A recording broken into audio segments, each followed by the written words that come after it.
ओहो, हेलो बच्चों। मैं हूँ उन्नू उल्लू, आपका चतुर पंखों वाला दोस्त। आशा करता हूँ कि आप सभी खुश, स्वस्थ और तंदुरुस्त होंगे। आज मैं आप सबके लिए एक नई कहानी लेकर आया हूँ, तो चलो फिर शुरू करते हैं। चतुर बुढ़िया का कमाल। गांव के कोने में एक छोटी सी झोंपड़ी में रहती थी एक बुढ़िया। उसका नाम था रुक्मिणी, पर पूरे गांव में उसे लोग चतुर बुढ़िया कहकर बुलाते थे।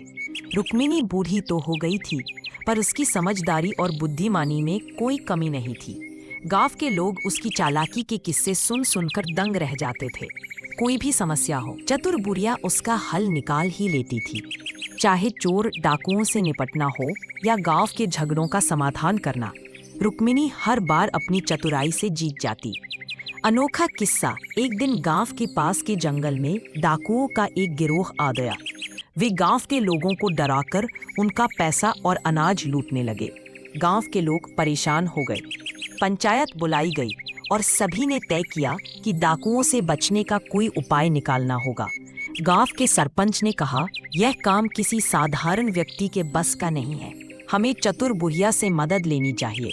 सभी लोग रुक्मिणी की झोपड़ी पर पहुंचे और अपनी समस्या बताई। रुक्मिणी मुस्कुराई और बोली, तुम लोग चिंता मत करो, इन डाकुओं को ऐसा सबक सिखाऊंगी कि वे यहाँ से भाग जाएंगे। बुढ़िया की योजना। रुक्मिणी ने अपनी योजना बनाई और गांव वालों को निर्देश दिए। वह डाकुओं के सरदार के पास खुद ही चल दी। जब वह डाकुओं के अड्डे पर पहुंची तो उसने बड़ी मासूमियत से कहा, सरदार जी, मुझे आपसे एक बड़ी बात कहनी है। सरदार ने बुढ़िया से पूछा, क्या बात है बूढ़ी औरत, तुम्हें डर नहीं लगता कि तुम हमारे पास आ गई? रुक्मिणी बोली, डर? अरे नहीं, मैं आपकी मदद करने आई हूँ। मुझे पता चला है कि आप बहुत ताकतवर हैं और गांव के लोग आपसे डरते हैं, लेकिन मैं आपको एक गुप्त खजाने के बारे में बताने आई हूँ। यह सुनकर सरदार का लालच बढ़ गया। उसने कहा, कैसा खजाना? खजाने की चालाकी। रुक्मिणी ने अपनी आंखें घुमाकर रहस्यमय अंदाज में कहा, यह खजाना जंगल के पुराने कुएं के पास है, लेकिन इसे पाने के लिए कुछ शर्तें पूरी करनी होंगी। सरदार ने पूछा, कैसी शर्तें? रुक्मिणी नौली, पहली बात, खजाने तक पहुंचने के लिए पूरे गिरोह को एक साथ आना होगा। दूसरी बात, खजाना तभी निकलेगा जब आप एक विशेष पूजा करेंगे। मैं आपको इस पूजा की विधि बता दूंगी। सरदार ने लालच में आकर उसकी बात मान ली। बुढ़िया का जाल। अगले दिन रुक्मिणी ने गांव वालों को योजना के तहत जंगल में छिपने को कहा। उसने डाकुओं को जंगल के उस पुराने कुएं पर बुलाया जिसके आसपास गांव के लोग घेराबंदी करने वाले थे। रुक्मिणी ने डाकुओं को पूजा के लिए तैयार किया। उसने कहा, पूजा के दौरान सभी को आंखें बंद करनी होंगी और मंत्र जपना होगा। अगर किसी ने आंखें खोली तो खजाना गायब हो जाएगा। डाकुओं ने उसकी बात मान ली और आंखें बंद कर ली। जैसे ही उन्होंने मंत्र जपना शुरू किया, गांव वाले चुपके से आए और डाकुओं को चारों तरफ से घेर लिया। जब डाकुओं ने आंखें खोली तो वे गिर चुके थे। गांव वालों ने डाकुओं को पकड़कर सरपंच के हवाले कर दिया। सरदार ने रुक्मिणी से पूछा, तुमने हमारे साथ ऐसा क्यों किया? रुक्मिणी हंसकर बोली, तुम्हें खजाना चाहिए था, पर असली खजाना हमारी मेहनत और हमारी शांति है। तुमने इसे लूटने की कोशिश की तो मैंने तुम्हें सबक सिखा दिया। डाकुओं ने माफी मांगी और वादा किया कि वे अब कभी किसी को परेशान नहीं करेंगे। गांव वालों ने चतुर बुढ़िया की बुद्धिमानी की खूब प्रशंसा की। रुक्मिणी ने अपनी चतुराई और हिम्मत से न केवल गांव को बचाया, बल्कि डाकुओं को भी सही रास्ते पर ला दिया। गांव में एक बड़ा उत्सव मनाया गया और चतुर बुढ़िया की कहानी हर जगह फैल गई। सीख, समझदारी और हिम्मत से बड़ी समस्या का हल निकाला जा सकता है। डाकुओं के जाने के बाद गांव में कुछ महीने शांति रही। खेत लहलहा रहे थे, बच्चे खेल कूद रहे थे और गांव वाले चैन की नींद सो रहे थे। लेकिन जैसा कि कहते हैं, शांति ज्यादा दिन टिकती नहीं। वैसे ही एक दिन नई मुसीबत आ गई। एक दिन गांव में खबर फैली कि पास वाले कस्बे से एक चालाक ठग आया है। उसका नाम था हरफन मौला हरिया। वह लोगों को मीठी मीठी बातें करके उनका सोना चांदी ठग लेता था। हरिया ने गांव में आकर ऐलान किया। हरिया बोला, मैं एक जादुई बीज बेचता हूँ, इसे बोओगे तो सोने का पेड़ उगाएगा। गांव के भोले लोग उसकी चिकनी चुपड़ी बातों में आ गए।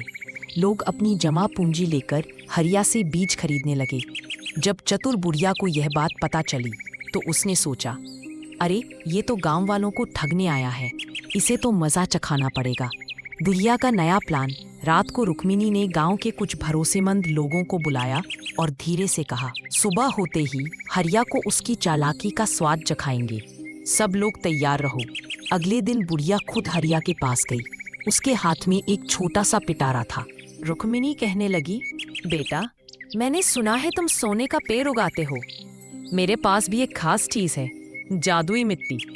अगर इस मिट्टी में तुम्हारा बीज बोया जाए तो तुरंत पेड़ उगाता है। हरिया की आंखें चमक उठी। उसने सोचा, अगर इस बूढ़ी से मिट्टी ले ली तो सोने का पेड़ असली बन जाएगा। हरिया बोला, बूढ़े अम्मा, तुम अपनी मिट्टी मुझे दे दो, बदले में जो मांगोगी दूंगा। रुक्मिणी कहने लगी, मिट्टी की कीमत जरा बड़ी है बेटा, मुझे पूरे गांव का पैसा वापस चाहिए जो तुमसे बीज खरीदने में गया था, और थोड़ा सोना भी ऊपर से। हरिया सोच में पड़ गया, लेकिन फिर लालच में आकर मान गया। उसने अपने पास जो भी पैसा था सब बुढ़िया को दे दिया, साथ में अपनी सोने की अंगूठी भी। जैसे ही हरिया ने मिट्टी ली और बीज बोया, बुढ़िया ने पूरे गांव को बुला लिया। रुक्मिणी हंसते हुए बोली, देखो भाइयों, अब सोने का पेड़ उगेगा। सभी लोग हंसने लगे क्योंकि कुछ भी नहीं उगा। हरिया समझ गया कि वह ठगा गया है। रुक्मिणी बोली, जैसे तुमने हमें झूठे सपने दिखाए, वैसे ही मैंने तुम्हें जादुई मिट्टी का सपना दिखा दिया। गांव वाले खुश हो गए और सबका पैसा वापस मिल गया। हरिया शर्म से जमीन में गड़ गया और बिना मुड़े भाग खड़ा हुआ। गांव की जीत और बुढ़िया का सम्मान गांव में फिर से जश्न मनाया गया। बच्चों ने बुढ़िया के लिए फूलों की माला बनाई और गांव के सरपंच ने उसे सम्मानित किया। सरपंच ने कहा, जहां बुद्धि है वहां विजय निश्चित है, और हमारी चतुर बुढ़िया गांव का सबसे बड़ा खजाना है। सीख, लालच हमेशा हार का कारण बनता है। चतुराई और सच्चाई से ही असली जीत मिलती है।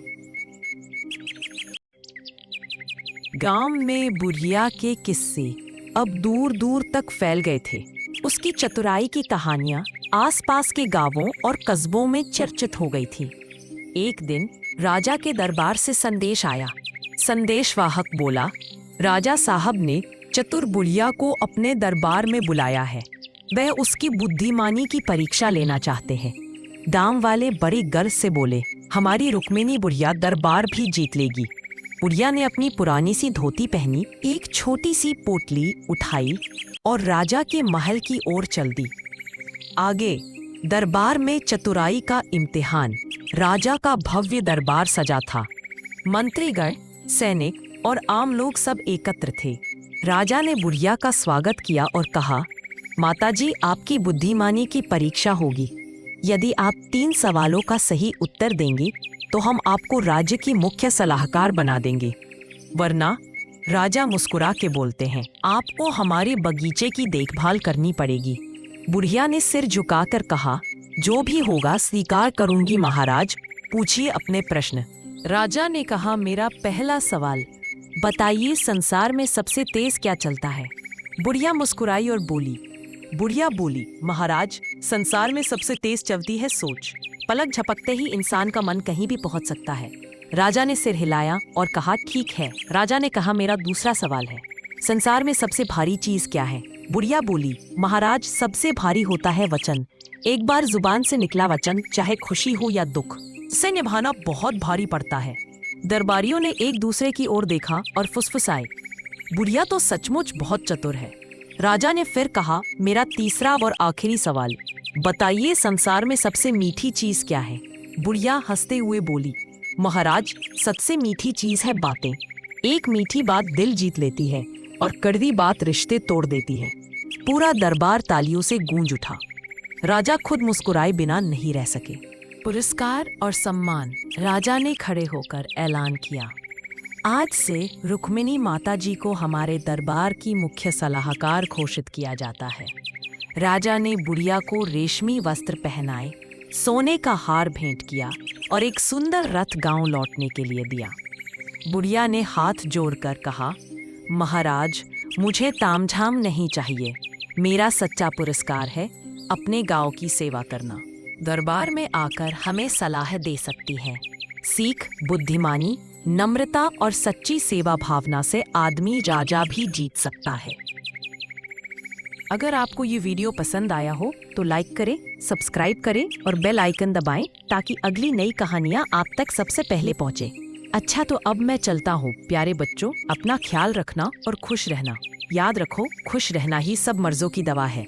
हम फिर मिलेंगे एक नई कहानी के साथ। तब तक के लिए अलविदा।